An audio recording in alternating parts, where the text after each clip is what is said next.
ተመልካቾቻችን ከረፍት መልሰናል። የተከታተላችሁ የምትገኙት ሰሜን ቴሌቪዥን ሕያው ምስክር ሳምንታዊ ቴሌቪዥን ዝግጅታችን ነው።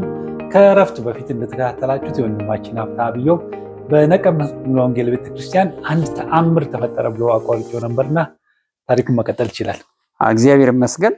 ያው እንግዲህ ካለፈው ይሄ ሰው የነገርኩ ኪዳነ ማርያም በጣም እኔ ሞደው በጣም የመጨረሻ የዋ አሳሪያችን ሆኖ ይሄ ሰውዬ የመጨረሻ የእናት ልብ ያለው የኢህአደግ ወታደር ነው፣ ካድሬ ነው እና በጣም እና ሁሉ ባርከው ባለበት እንደው ባይዘው የሚገርም ነገር ከኤርትራ ከመጣሁ በኋላ እሱን ለማግኘት ብዬ ያልጣርኩት የለኝም። ማን ይባላል? ያባስ ኪዳነ ማርያም አግኝቼዋለሁ እኮ መጨረሻ ላይ በኋላ አፈላልጌ ያገኘሁት። ከዛ ላይ የሆነ ቦታ ላይ ተቀጥረን ለካ ጥሮታ ወጥቶ ምናምን አስታወስከኝ ሀብታም ነኝ ያልኩትና ያቀኝ አንተ በህይወት አለ ምናምን ብሎ በቃ ብዙ እንትን አለና ምናልባት ይሄን ምስክርነት ከሰማው እና አንድ ቦታ ላይ ከተቀጣጠርን በኋላ የኮሮና በሽታ መጣ። ከኮሮና በኋላ ደግሞ የትግራይ ጦርነት መጥቶ ሳንገናኝ ግን በቴሌፎን ተገናኝተናል። እና መለለ ብዬ ነው ይሄ ኪዳነ ማርያም ይሄ ሰውዬም በቃ እንግዲህ ጭንቀት ይዞታል ብሎ ወደ ለቀምታ መጣኝ። ከዛ ላይ ፈለከውን ጠጣ ብላ ምናምን የፈለከው መጠጥም ጠጣ ላይ ግን የምትፈልግበት ቦታ ትሄዳለህ። አሁን ከዛ ላይ ወዲያውኑ እኔ የከነበረኝ መንፈሳዊ ጥያቄ አለ ወሰዱኝ ወደ ቤተክርስቲያን አልኳቸው። ወደ ሙሉ ወንጌል ቤተክርስቲያን እንደገና እንዳጋጣሚ ለቀምት ሙሉ ወንጌል ቤተክርስቲያን ይዘውኝ ሄዱ። ከዛ በኋላ እንዳጋጣሚ ስንመጣ የሆነ ሽማግሌዎች ተቀበሉን። ከዛ በኋላ የጸለዩ እንትን የደረሰብን ችግር ምናምን ያልኩን ታሪክ ምን እንደተፈጸመ እየነገርናቸው እያለ በድንገት የሆነ ሰውዬ ይመጣል። በድንገት የሆነ ሰውዬ ይመጣና ይሄ ሰውዬ መናፍስን የመለየ ስጦታ ያለው ሰው ነው የምነግርህ ያለው። ስሙን እንኳን በትክክል አላስታውሰውም። መናፍስን የመለየ ስጦታ ነው ያለው። ከዛ በኋላ በነገርናቸው ታሪክ በጣም አዝነው በቃ ልባቸው ተሰብሮ እና በቃ እንጸልይላቸው አይዞህ አንተም ነፃ ትወጣለህ ምናምን ብሎኝ ከዛ በኋላ የመናፍስት መለየት ያለበት ወንድም መጣ። ከዛ በኋላ ይጸልዩ ጀመሩ። እየጸለዩልኝ እያሉ እንዳጋጣሚ ምን ይለኛል ሰማኝ አለኝ እና እስኪ በልሳን ጸልይ አለኝ ሰውዬው ማለት ነው። እኔም ደግሞ ምን አልካለው ጸልይ እስኪ የሆነ ልሳን ትናገራለህ አይደል ማለት እንዲታወቅ ብዬ ደነገጥኩ። ከዛ በኋላ እስኪ ጸልይ አለኝ። ከዛ በኋላ ጸልይ እንዳለኝ ዳዳዳ ባባባ ሸባባባ ምናምን ሲል ከዛ በኋላ አቆም አለኝ። ይሄንን ልሳን አሁን ደግሞ አልችልም። ለካ ተቀጣጥሎ ምን ብሎ ምናምን ክርስቶስን እየረገምክ ነበር እየተሳደብክ ነበር ትርጉሙ ይሄ ነው እና ይሄንን ነገር ደግሞ የሰጣ ሰው በእንደዚህ በለመምር ነው የተቀበልከው ምናምን ብሎ ይነግረኛል። ከዛ በኋላ ደንግጬ እና ስለ ልሳን እንዴት አድርገህ መንፈስ ቅዱስ እንደምትሞላ ጥሩ ትምህርት ሰጥቶኝ ልክ እንደሱ ባለበት መንገድ ነው እግዚአብሔር በልዩ ሁኔታ ያው ልዩ ቋንቋዎችን ሌላ ጊዜ ሰጠኝ። ሲሰጥ ደግሞ 15 ቋንቋዎችን ነው በአንድ ጊዜ እግዚአብሔር ያፈሰሰውና በተለያየ ቋንቋ ሲጸልይም በኋላ ያገኙኛል። በቻይንኛ በኖርዌጂኛ በተለያየ ቋንቋ ስጦታው ማለት ነው። እና ምን ልፈልጌ ነው ያ ሰውዬ መጥቶ ከጸለይልኝ በኋላ ጌታ እግዚአብሔር እንደዚህ ይለኛል ይሄንስ ልሳን እንደዚህ ነው በእንደዚህ ያመጣው ነው። አሁን ሰውየው ከኛ ጋር በስብሰባ ጋር ቢቆይ ምናልባት ሰምቶ ነው ብዬ በተናገርኩ ነበር። ግን አያውቅም እንጸልይ ነው የተባለው። እንዳጋጣሚ መጣ። ስንጸልይለት ምንም ወንድሞቻችን ነው ሾክ አላሉትም። ከዛ ላይ እየጸለይኝ ያለ ይሄ ሰውዬ ታሪኩ እንደዚህ ነው ብሎ ስለኔ ብዙ ነገርም ተናገረ። ግን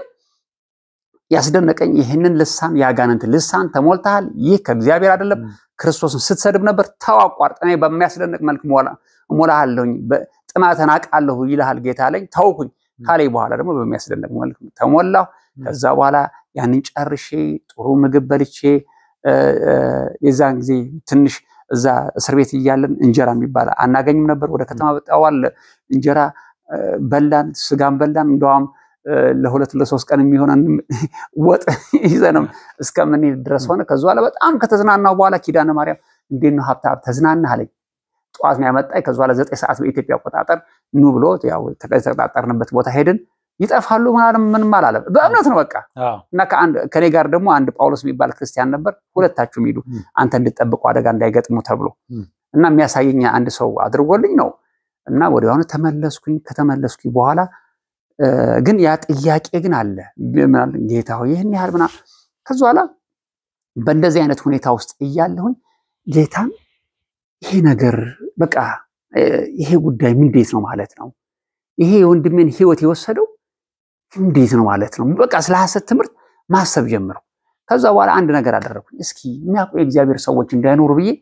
ደብዳቤ ግጥም አድርጌ ጽፌ ለብዙ አገልጋዮች ላኩኝ ለነ ገብረወልዱ የሚባል ገብረወልዱ እንዲሁም ደግሞ ለዶክተር መለስ ወጉ ለሌሎችም ስልክ ከነዛ የላኩላቸው ደብዳቤዎች አንድም ሰው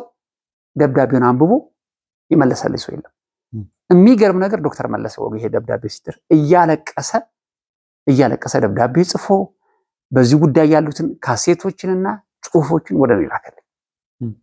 ሲልክልኝ ወዲያውን የነበረው ጥያቄ ቢያንስ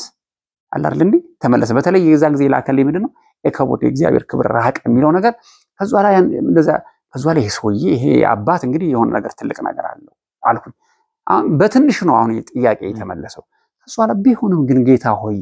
ይሄ ነገር ይሄ ሐሰት ትምህርት ጉዳይ እንዴት ነው ማለት ነው ብዬ ደግሞ መጠየቅ ጀመርኩ እና ማረሳው የዛን ጊዜ ማረሳው ማታ ላይ ተኝቼ እያለሁኝ የሆነ ሰውዬ የዚህ ትምህርት መጨረሻው ምን እንደሆነ እንዳሳይ ፈቃደኛ ነኝ ልክ እናንተ እንደምናወራው ምንድነው ልታሳይ ልውሰድ የሆነ ቦታ ላይ ልውሰድ ይለኝ ከዛ ላይ ይዞኝ ይሄዳል እኔ የምጠይቀውን ደግሞ ጥያቄ በስነ ስርዓት አሁን እንዴ እነዚህ የሐሰት አስተማሪዎች ከመንፈስ የተወለደ መንፈስ ነው ይላሉ እና ይሄን ቃል ምንድነው ብዬ ነግራለሁ ይሄ ትርጉሙ እንደዚህ ነው ያለክ የእግዚአብሔር ባይብል ስታዲየም እንደምንጀምር እኔ ያለው ሰዎች ግን አጠገብ ያሉት አያዩትም ቀትርም አንዳንድ ጊዜ ይገለጣል የሚገርም ነገር እኮ ነው እና ይሄ እንግዲህ እግዚአብሔር የሚያስተምረን ሰው የለም እዛ በበረሃ ላይ እሱ ከዛላ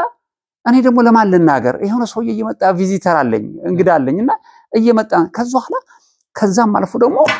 ካሁን በኋላ በመድሪት ውስጥ ስለሚነሳው የሐሰት ትምህርት ይሄ አሁን ያለው ኢትዮጵያ ውስጥ የሚያልፍበት ኤርትራ ውስጥ የምታልፍበትም ሁሉንም ነገር ላሳያለኝና ወሰደኝ የሚገርም ነገር ከዛው እኔ አሁን በቃ ይሄ የዳንኤል መጽሐፍ አንብቧል አይደል እንዴ ይዞኝ ይላል ከዛው የሚወስደኝ ምንድነው ያሳየኛል በቃ በተክርስቲያን እንደዚህ ይሆናል ይሄ ትምህርት እንደዚህ አድርጎ በኋላ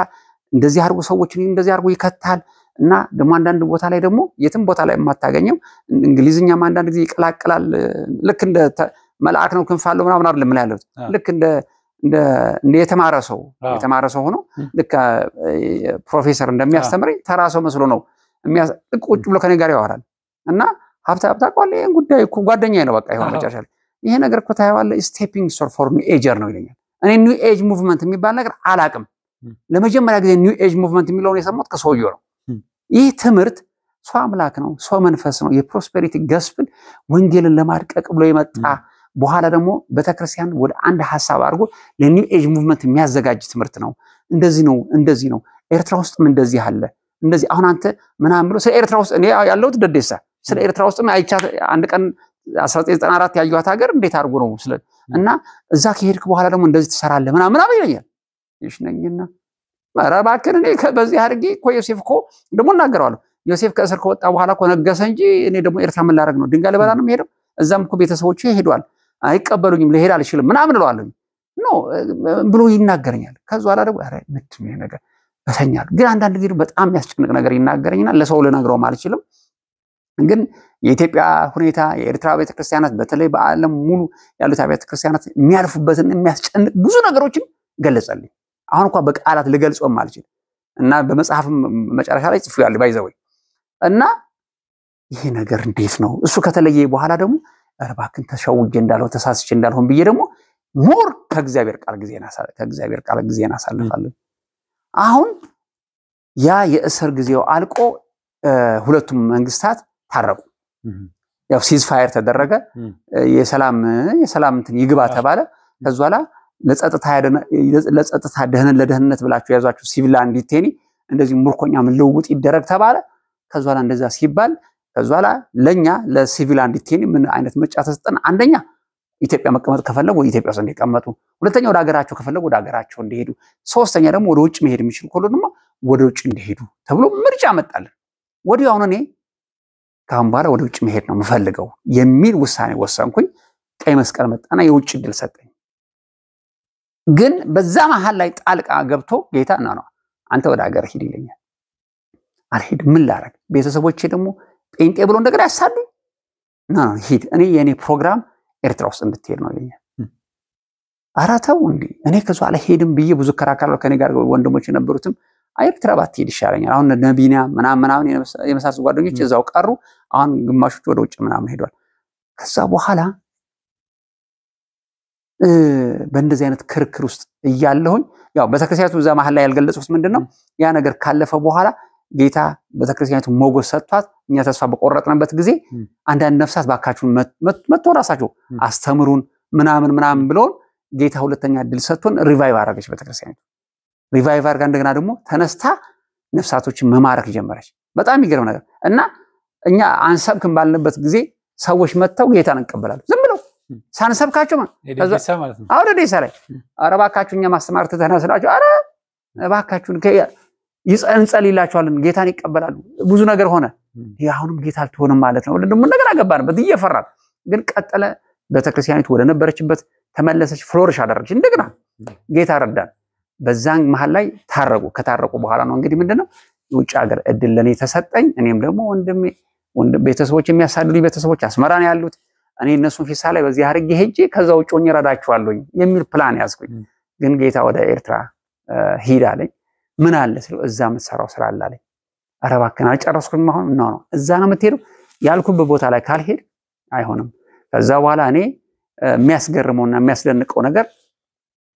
በጣም ማረሳው በፍጹም ማረሳው ነገር ወደ ኤርትራ እንድንሄድ የተወሰነ ወደ 17 አውቶቡሶች ነው የነበሩት ወደ ኤርትራ በቀይ መስቀል መንገድ ነው አሁን ስደተኛው ማለት ይሄ እስረኛው ምርኮኞችም ሳይቀሩ እዛ የነበሩት ሲቪል እንድትሄነው እዛ ብዙ ጊዜ የሚያውቁት መዝሙር አለ በይሃለኝ እግዚአብሔር ስረዳ የሚለው መዝሙር ያሻገረኝ በድል ያወጣኝ የሚለው ለምደውታል አሁን ሁሉ ጊዜ ያሻገረኝ በድል ያወጣኝ ከኛ ጋር ይዘምራሉ አረ ባካችሁ መቼ ምን ይሻገረው አሁን እግዚአብሔር የሚሻገርበት ጊዜ አመጣና በድንገት ሰላም ታረቀ ወደ ሀገራችሁ ትሄዳላችሁ ተባለ መኪናዎች መጡ ልብሳችሁ ምናምን የምትቀሩት ሙዚቃ ቀሩ ተባለ ከኔ ጋር የነበሩት ወደ ዋዕላን ህብ የሚባል ከዛ በኋላ ደግሞ ሽመልባ ካምፕ ከኛ ወጡ ናቸው የኛ ከኛ ወጡ ሽመልባ ከሽመልባ ደግሞ ይሄ ከዋዕላን ህብ ሽመልባ የሚባል ከሽመልባ ደግሞ እነዚህ የምታያቸው ካምፖች በየኛ ቸርች ልጆች ናቸው የመሰረቷቸው ካምፖቹን ቸርች ላይ ያሉት ካምፑ ላይ የተመሰረቱ እዛ ጋር ጌታን አስቀብለን ተተናቸው ሄድንም ፍሬ አፈሩ ማለት ነው ከዛ በኋላ እኛ 17 አውቶቡሶች ወደ ትግራይ ወደ ኤርትራ ወደ ሀገራቸው ይመለሳሉ ሲባል እኔ ነምበር 1 አውቶቡስ ነበርኩኝ የሚገርም ነገር ተቀምጬ እኔ ዘምርም ህዝቡን ዘምር አላልኩትም ከዛ በኋላ ሰልፍ አርገን ወደ ሀገራቸው እስከምንሄድ ድረስ ደግሞ ፖሊሶች በየነፍስ ወከፍ አውቶቡሶች አሉ ወዲያውኑ አውቶቡሱ በቃ ቃችንን ጭኖ ምን ብሎ ኪዳነ ማርያምም ደግሞ አደራ ብሎኝ እኛ ወንድማማቾችን በጣም ማረሳው ኪዳነ ማርያም ይሄ ፖለቲከኞች ያመጡት እኛ የተዋለድን ምናምን በጣም ተላቅሰን በጣም ማረሳው በቃ ተላቅሰው እዛ ከሄድክ በኋላ ደግሞ ስለኛ መጥፎ ነገር እንዳታወሩ ባካችሁ ብሎ ቃል ገብቶ የሚገርም ነገር ብዙዎቹ እዛ ከሄዱ በኋላ ደግሞ ኢህአዴግ ያደረጋቸውን ያላደረጋቸውን ፖለቲካ መቼም አወሩ ጥሩ ግን ብቻ እንደዛ ብሎ ቃል ገብቶ ብዙዎቹን ቃል አስገባቸው ግን ያወሩ ነበር ያላወሩም ነበር ከዛ በኋላ እኔ ግን እዛ ውስጥ የለውም በቃ ኪዳንዬ በጣም ወዳለው ምናም ብየው ተሳፍረን መኪና ላይ ከተሳፈርን በኋላ መኪናውን ሲያስነሱት ህዝቡ ያሻገረኝ በድል ህዝቡ ደነገጠ 17 አውቶቡስ እንዴ ከዛ በኋላ እዛ የነበሩት ፖሊሶች እንዴ አንተ እዛ ያለ ሁሉ እስረኛ ነበረው አንተ ሆኖ ነው እንደወጣ አለ የኦሮሞ ወታደር በጋታ ሆኖ ነው ወጣ ማለት ነው እና በጋታ ሆኖ ነው የነበረው ሰዎች ነው አስረን የነበር አያቀም የፌደራል ፖሊሱ ከዛ በኋላ ሲናገር ሁሉም በጌታ ነው በጋታ ነው ታስሮ ነበረው አንተ ተብሎ ነው ታስሮ ነበር ነው ፖለቲካ ነው እኔ አላቀም እንግዲህ ደግሞ ወዲያውኑ ፖሊሱም ደግሞ ገባበት መዝሙሩ በጌታ ነውና እግዚአብሔር ሲረዳ ምናምን እግዚአብሔር ከና እሱ በቃ ክላሹን አስቀምጦ መሰራ አስቀምጦ ይታይ እንግዲህ ወደ ሀገር ክላሹን ቢያስነሱ ነው የታጠቁ የተማሩ ናቸው አንዳንዶች ሳዋይ ሰጠም ምንም በቃ መዘመር በደስታችሁ እንድደሰታለን ብሎ በ3 ቀን ተጉዘን በጎንደር አርገን የትገባን ኤርትራ ውስጥ ገባን እልል እያሉ ተቀበሉን ያው እንግዲህ ገና ስንገባም ማለት እኔ እንኳን ግብት ስል ጥሩ አልተቀበለችኝም ኤርትራ ለኔ ሌላው አላቀም ወዲያው ግብት ስል በቃ ቤተሰቦችም አልተቀበሉኝም ብዙ ችግር አሳለፉኝ ወዲያውኑ ደግሞ ያ የነበረኝን አይነት የስደት ህይወት ደግሞ ከወንድሞች ጋር እየተጠጋሁኝ አስመራ መኖር ጀመርኩ አወዲያው ቤተሰቦች ብዙ አልተቀበሉኝ ከዛ በኋላ ቢንተን ቢሉኝ በቃ አላር አንድ ነገር ነበር ብቻ እነሱም ራሳቸው ጥሩ ሁኔታ አልነበሩም እንዴ ተባረው ነው ሄዱት የሚበሉትም የሚጠጡትም በደዳሳሳ ጎጆ እነሱ ቤት ላይ መኖር አሁን ምንድነው ፍራቻቸው በቃ ይሄ ልጅ መጥቶ ደግሞ አሁን ምን እንዳያረግ ልጆችን እንዳይበክላቸው የሚለው ግን አልቀረላቸው ሁለት ነፍሳት ወደ ጌታ መጥቷል ከሱ አሁን እንደው ሁላ ግን ወዲያውኑ ኤርትራ ውስጥ ግብት ካልኩ በኋላ ጌታ በጣም ከባድ የሆነ ስራ ሰጠኝ ስማኝ ሀብታ አባረኝ አቤት እዛ ደዴሳ ሁኜ የነገርኩህን ለህዝቡ ነገር ወንድም በምን አይነት ምክንያት እንደጠፋ ታውቃለህ አሁን ይሄ እንግዲህ ለሰው ግራም ያጋባ ነው ምንድነው የምዳረግ የምትፈልገው ያለፍከውን ታሪክ እንዲሁም ደግሞ በሐሰት ትምህርት ምን አይነት ኮንሲኩዌንስ እንዳለው የገጠመን ሁሉን ጽፈ እና እኔ ገለጽኩልን ጻፍ እንዲል መጣ መልእክት እኔ ደግሞ ማቆሶ የለኝ የሚያሳትምልኝ ኮምፒውተር የለኝ ምን የለኝ ብቻ ያ ራሱን የቻለ በጣም ከባድ የሆነ ትግል በመጽሐፍ ጽፌ ለማሳተም ጌታው ያልችልም አልኩት እና አንደኛ ነገር ደግሞ እኔ በአማርኛ ነው የምናገረው የሚደረሰው ህዝብ ደግሞ ትግርኛ ተናጋሪ ነው ይሄ ነገር ሊሆን አይችልም አልኩት ሊሆን አይችልም በፍጹም ይሆናል ከዛ በኋላ እግዚአብሔር የሆነ ቃል ሰጠኝ እኔ ማዳመጥ የማይፈልጉ ሰዎችን በባዕድ ቋንቋ እናገራቸዋለሁና ያንተ መጽሐፍ የተወሰኑትን ሰዎችን ሊያደን ይችላል በአማርኛ ቢሆን ጻፈው አለኝ ከዛ በኋላ ጽፌ በመጀመሪያ በደብተር ነበር የጻፍኩት ከደብተር ከዛ በኋላ አንድ የሆነ ሰውዬ ተባበረኝ ታይፕ አደረገልኝ ከዛ በኋላ ሁኔታዬን የኔ ጽሁፍ ሲመለከት ለካ እሱ ያኔ የሚጽፈው ሰውዬ በዚህ ጉዳይ ላይ በዚህ በሐሰት ትምህርት ጥያቄ ነበረበትና ያን ሲጽፍ ጥያቄው እየተመለሰ ነበር ለካ ከዛ በኋላ ያን መጽሐፍ ከጻፈ በኋላ ለህትመት አዘጋጀልኝ ለህትመት ካዘጋጀልኝ በኋላ ምን ይለኛል እባካችሁ ያንተን በተክርስቲያን እንዲረዱኝና እንዲያሳትሙልኝ ነገረው ስለው ሲያቀርብላቸው መጽሐፉ በጣም ጥሩ ነው ግን በአማርኛ ሆነ ተደራሽ የለውም ይሉኛል ከዛ በኋላ ጌታ አንተ ጻፍ አልከኝ እኔ ደግሞ ምበላው ምጠጣው የለኝም ጽፌ አዘጋጀው እሷንም ራሱ እየሰራው ነው የታይፑን የከፈልኩት እና የቃላት ግድፈትም አለው በቃ በፍጹም ፍቅር እንጂ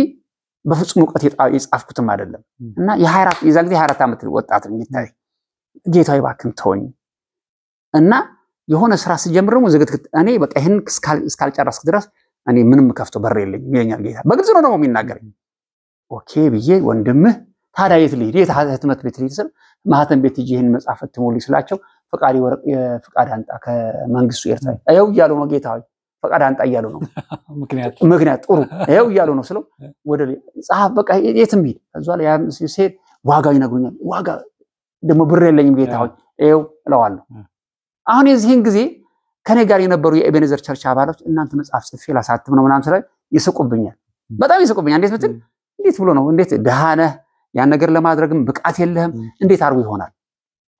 አሁን ባለው ሁኔታ አትመርከው ማንንም ሰው ደግሞ አላቀም ኤርትራ ውስጥ ነው ሁለተኛ ነገር ከዛው አንድ ቀን ማረሳው አንድ ቀን ወንድም ስማኝ አለኝ አንድ ወንድም ከኔ ጋር የነበረ የኤቤኔዘር ቸርች አገልጋይ ነው ምን አለኝ ስማኝ ሀብታ አለኝ አንተ እብድ ነህ አለኝ እንዴት አልኩት አንደኛ ይሄን መጽሐፍ የጻፍከው በአማርኛ ነው አሁን በአሁን ጊዜ ኢትዮጵያና ኤርትራ ተጣልተው አማርኛ ሙዚቃ ሆነ አማርኛ ቋንቋ እንዳይሰማ አማርኛ ጽሁፍ እንዳይዘረጋ የተከለከለበት ጊዜ ነው ይሄን መጽሐፍ በመታወጣበትና እንት ስታር እስር ቤት እንደምትገባ እያወቅ አሳትሟል ሁለተኛ ይሄን መጽሐፍ እዚህ መጽሐፍ ላይ የሶስም ጠቅሳል አለ የሶስም ጠቅሳል የአንድ አገልጋይ ስም ጠቅሳል እዚህ የሬማ ቸርች ጠቅሳል ይሄ ሰውዬ በጣም ፓወር አለው አገልጋይ ነው ብዙ ሀብታም ነው የሱን ስሜን አጠፋብኝ ብሎ ፍርድ ቤት እንደሚያቆም ሆቃለ አራተው ደነገጥኩኝ እውነቱን ነው አልኩ ጌታዬ ምክንያቱም በሶስተኛ አንተን የሚያሳትምልህን ሰው የት ነው የታተሙ ይባላል ከዛ ላይ ያሳተመልን ቤት ማህተም ህትመት ቤት ሻቢያ ደግሞ ቀላል አይደለም ታዘጋበታል አለ አራተው እና ይሄን አውቃ ይሄን መጽሐፍ አሳትሙ ካንተ ጋር የለውም ቻው ብሎኝ ጥሎኝ ሄደ ከዛ በኋላ ምን እውነት ነው ይሄ ነገር እውነት ካለው ሁኔታ ጋር እውነት ነው ያስጠይቃል ከዛ በኋላ እንዴ አስቴርኩ ሰለማዳን ብለህ ህግ ጥሳ ነበር አንተ ደደብነህ አትሰማም ቢናገሩም ዝም አንድ ነገር ካሰብ ይሁን ነው የምትለው ምናምን እውነቱን ነው የእብደት ስራ ነው መጨረሻ ላይ እንግዲህ ጌታ ተናግሯል ጌታን አሳተሚያል ጌታ ለኛ ሳይናገርም የቸርች አባል አይደለም ቸርቹ ላይ ትልቅ መከፋፈል ይሄ በቃ አትስሙት እብድ ነው ከዛ በዚህ ምክንያት በቃ እናንተ ኃላፊነት አትወስዱም በሚኒስትሪ ስም ላሳትሙ አልኳቸው አንረዳህም የራሱ ጉዳይ ብለው እርዳታቸውን ቸርች ሁሉ አቆመ ሲያቆም ወዲያውኑ ጌታ ግን ተናግሯል ብዬ እኔ ምንድነው ይሻለኝ ብዬ እየተንከራተትኩ ዝም ብዬ በአስመራ ከተማ ህትመት ቤት ውስጥ ብዬ ደም ብር የለኝ ምን የለኝ ከዛ በኋላ አንድ ቦታ ላይ ሄድን አንድ ቦታ ላይ ሰሙን አልጠቅሰውም ለደህንነቱ ብዬ ለሰውዬው አንድ ቦታ ላይ ሄድኩ በኋላ እንዴት ነው ሰላም ነው ስላቸው እንዳጋጣሚ እሳቸው ኢትዮጵያ ውስጥ የነበሩ በጌታ ደግሞ ድሮ የነበሩ ሰዎች መሆናቸው በኋላ የተረዳው እኔ ሀብታም እባላለሁ ጌታ ልኩኝ ከኤርትራ ነው የመጣሁት እና ይሄን መጽሐፍ ደግሞ ዓለማዊ ይሁን በጌታው ነው ቋላቆም ጌታ ልኩኝ ደግሞ ለማን ነው የምናገረው እኮ ለህዝብ ጌታ ልኩኝ እንደዚህ የመጣሁትና ይሄን መጽሐፍ አሳትም ብሎኝ ከዛ በኋላ ግን ጌታ ምናምን ከዛ በኋላ አየኝ ትልቅ ሰውዬ ነውና ማላከኛል አለኝ ጌታ ምን ብሎ ላከ አሳትም አለኝ ግን የሚያሳትምልኝ ጠፋውን በየማትም ቤቱ እየዞርኩ ነው አራታ ምን ስለ መጽሐፉ ስለምንድን ነው የሚያወራው ግልጥ አረውና ይሁን አይ በአማርኛም እኮ የኮሪስክ ነው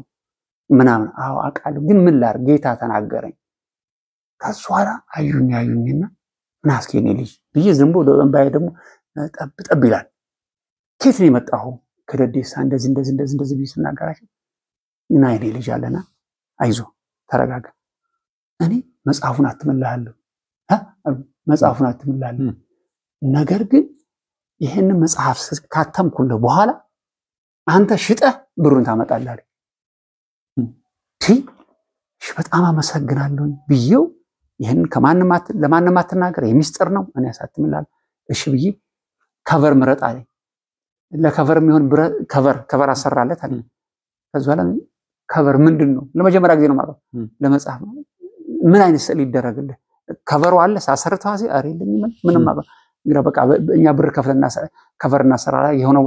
ከቨር የሚሰሩ ሰዎች ጋር ሂድ አሉ እና የሆነ ስዕል ስጣቸው ይሰሩልሃል አሉ እኔም ደግሞ ተወክላ ምናምን ስላሰጥ ትምህርት ነው የሚናገር ለመጀመሪያ ጊዜ ወንድሜን በደዴሳ ያጠፋው የሌላ ኢየሱስ ወንጌል አንተን ሲያጠፋ ይሆን የሚል መጽሐፍ በኤርትራ ውስጥ ለመጀመሪያ ጊዜ ታትሞ ወጣ ከወጣ በኋላ የሚገርም ነገር ይሄ መጽሐፍ ከወጣ በኋላ ከኔ ጋር የነበሩት ጓደኞች አይሆንም ብሎኝ ነበር ሁሉ ሰው ነው እንደናገጠው ወዲያውኑ ይሄን ትምህርት የሚቃወሙ ሰዎች እየገዙ ማቃጠል ተያዙ ሲያቃጥሉ እኔ ደግሞ ገንዘብ አገኛለሁ ጥሩ ገንዘብ ማሳተም በቃ ተረባረብን ማለት ነው ከዛ ላይ ወንድሞች ከኔ ጋር የነበሩት ጓደኞቼ ይሄ ሰው ይሄን ነገር በቃ አደረገው ማለት ነው ከዛ በኋላ በዛ አድርጎ ሚኒስትሪው ይበልጥ ታወቀ ከዛ በኋላ ሀብታም ይታሰራል ተባለ እዛ መጽሐፍ ውስጥ የተናገርኳቸውን የኤርትራ ቤተክርስቲያን በእንደዚህ አይነት ሁኔታ ታልፋለች ይሄ ትምህርት ለኤርትራ ቤተክርስቲያን ጠንቅ ነው አደጋ ውስጥ መከራ ውስጥ ይከተዋል ብዬ የተናገርኩት ትንቢት ሁሉ ይኸው ተፈጸመ አሁን ያለችበት ሁኔታ እና ምን ለብዬ ነው እና አንድ ወንድም ምን ብሎ ተናገረ ስለራሴ ለመናገር ብዬ አይደለም ይሄ ነገር ካደገ በኋላና መልአክ የሚባል ወንድማችን ሆነ ምን አለኝ ሀብታም አባለኝ በጣም የዛን ጊዜ ይቅርታ አድርግና አረዳንህም ግን አንተ ከልቤ ነው መነገር ያለው አንድ ነገር ልንገርህ አለኝ ኖህ መስሎ ይሰማኛል ሳይሃይ እንዴ ስለው ነው እኮ ምንም ነገር በሌለበት ምድረ በዳ ላይ መርከብ የሰራ ነው አንተ ጌታ አንተ አምና ያን መጽሐፍ ማሳተምህ ለኔ ኖህ ነው አለኝ በቃ እና በእንደዚህ አይነት ሁኔታ መጽሐፉ ከታተመ በኋላ ቀጥሎ ያው አልቆየም የኤርትራ መንግስት አንዱ ጠንቅ የሐሰት ትምህርት ስለነበረ ጥሩ እንዲያሳደዳቸው ትልቅ ምክንያት ሆነ የዛን ጊዜ እኛም አማልክት ነን ጌቶች ነን መንፈስ ነን እና በሰማይ እንበራለን የምድር ገዢ አናምንም ገብታለም ይላል መንግስትን የሚነካም ንግግር ይናገሩ ነበር በተለይ ደግሞ የሬማ ቸርች ቤተክርስቲያን እኛ አማልክት ስለሆነን ገዢዎች ስለሆነን ሰዎች እንደዚህ አይገዙ ነው የፖለቲካ ገዢ አይገዙ ነው የሚል ኤክስትሪም ሄደ ንግግር ነበር እነሱ ደግሞ ይቀዱት ነበር ቀድቶ ኦኬ እነዚህ ለሀገሪቱ ጠንቅ ናቸው ማለት ነው የሚል እሳቤ እንዲያስቡ አለረ ሌላ ነገር ቢኖር ቀድሞውንም የራሳቸው ፕላን ሊኖራቸው ይችላል አላላቀም ግን እንደዚህ አይነት ደግሞ ተሰጣቸው ኦኬ ለሀገር የሚጠቅም ሃይማኖት አይደለም ወደሚል ነገር የነገሩን ሊያባብሰው ቻለ ከዛ በእነሱ ምክንያት ደግሞ ምንም ንጹህ የሆኑት አገልጋዮች ታሰሩ በእነሱ ስተት ምክንያት የኦርቶዶክስ ቤተክርስቲያን አገልጋዮች የቃለ ሕይወት የሙሉ ወንጌል ሌሎችም ስደት መጣባቸው በእነሱ በሚናገር ደግሞ እነሱ የዛን ጊዜ የኤርትራ መንግስት ሰብስቦ በተለይ ሃይማኖት ጉዳያት እነዚህን ለምንድን ማትቃወማችሁ ሲሉ አልተቃወሙ አሁን ካልተቃወማችኋቸው እናንተ ከነሱ ጋር ናችሁ አንድ አይነት ናቸው ማለት ነው። ሰብስቦ ተቃውሞ ብሏቸው ነበር እና ለምንድን ነው የማትቃወማቸው? እነሱ ምንም ነገር ያሰሙት ነገር የለም። ወንድሞቻችን ናቸው፣ ልክ ነው ወንድሞቻችን ናቸው። ግን የተቃውሞ መጽሐፍ እኮ ከዛ ላይ የኤርትራ መንግስት ብድግ አደረገና ይሄን መጽሐፍ ታውቁታላችሁ አላቸው። እነሱን ሰብስቡ፣ ይሄ ሰውዬ እውነቱን ተናግሯል። ከዛ በኋላ ይሄን ልጅ ታውቁታላችሁ ወይ ብሎ ጠየቃቸው። ከዛ በኋላ እኔን አሳልፈው ላልመስጠት አናውቀውም አሉ። የት ነው ያለው ሲሉ አናውቀውም። እኔ ደግሞ ሞኝ አይደለሁም። በማን ስም ነው የጻፍኩት? በኮድ ስም ነው የጻፍኩት። ያቤጽ ብዬ ነው የጻፍኩት። አልታወቀም፣ ግን የተጠቀመበት ተጠቀመ። አሁን ይሄ ነገር ታሪኩ አልፎ ያው እንግዲህ አሁን የኤርትራ ቤተክርስቲያን ወደ 20 ምናምን ዓመቷ ይው በስደት ውስጥ ነው እና ምን ልልብዬ ነው ይህ የሐሰት ትምህርት ለኤርትራ ቤተክርስቲያን ስደት ውስጥ እንድትገባ አንድ ጠንቅ የሆነ ነገር ነው። እንዴት ብትል መጽሐፍ ቅዱስ ውስጥ ራሱ የኤርሚያስ የ70 ዓመት ፍርድ እኮ በሐሰት ትምህርት የመጣ ነው። የሐሰት ትምህርት ራሱን ስደት ሊያስነሳ እንደሚችል እንጂ እንደሆነቱ ከሆነ አሁን እንግዲህ ሌላ ደጋፊ አይደለም። ከ1991 እስከ 1999 ዓመተ ምህረት ሰዎች ይሄ ማንም ሰው የሚያውቀው ታሪክ ነው። የኤርትራ መንግስት የጌዴዮን መጽሐፍትን በየትምህርቱ በትኑ ያስተምር እንደነበር ታሪክ አለ እኮ። እና ምንድነው የዛን ጊዜ ከ1999 እስከ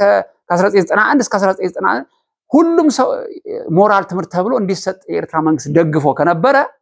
የትምህርት ቤቱ ይሄ ጌዴዮን መጽሐፍ ቅዱስ ያስተምር ነበር የኤርትራ መንግስት ፈቅዶለት። ከዛው በኋላ የኛን አካሄድ አየና እነዚህ ለሀገር የሚጠቅሙ አይደሉም ብሎ ወደ መዝጋት የገባበት ምናልባት ይሄ ምክንያት እንዳይሆን አሁን እየፈረድኩ አይደለም። አሁን ተመልካቾቼ እኔ ታሪክ ነው እየጠቀስኩ ያለው። በኋላ ግን ማለት ከፖለቲካ ጋር ተያይዞ ከትግራይ መጋጨቱ ጋር ተያይዞ ከኢህአዴግ ጋር መጋጨቱ ተያይዞ አንድ የሆነ የራሱ የተፈጠረ ነገር ሊኖር ይችላል ይሆናል አላቅም።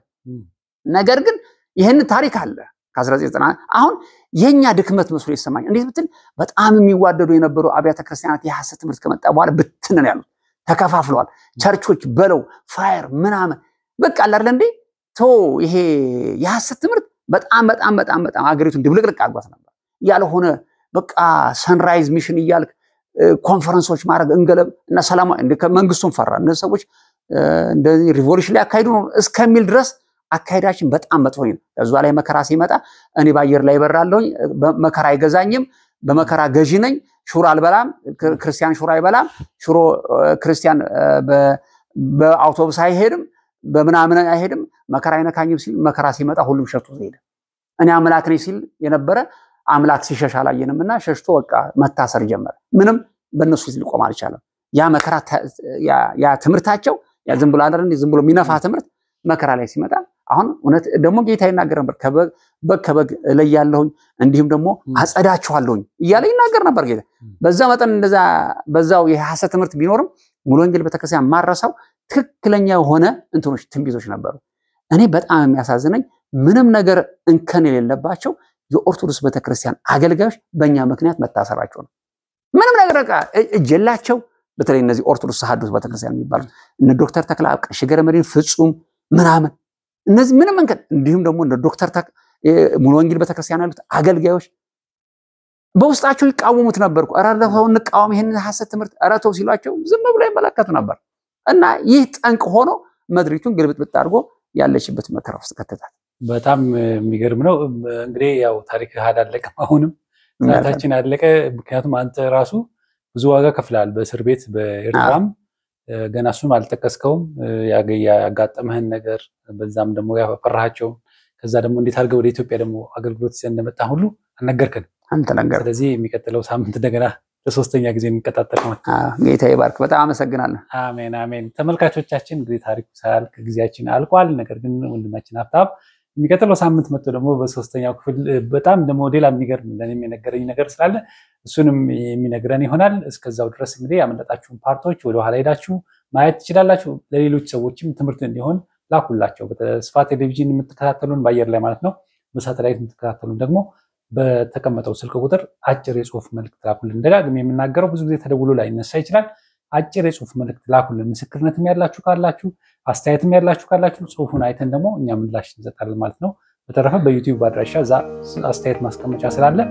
እኛም እናዋለን፣ ሰውም ስለሚያው እዛ ላይ አስተያየታችሁን አስቀምጡ። ማንኛውም በሶስተኛው ክፍል በዩቲዩብ ለምትከታተሉ ደግሞ በአምስተኛው ክፍል በሚቀጥለው ሳምንት እንገናኝ ይሆናል። እስከዛው ድረስ መሰናበታችሁ ተስፋዬ ካሳው ነኝ። እስከዛው ድረስ እግዚአብሔር ከሁላችን ጋር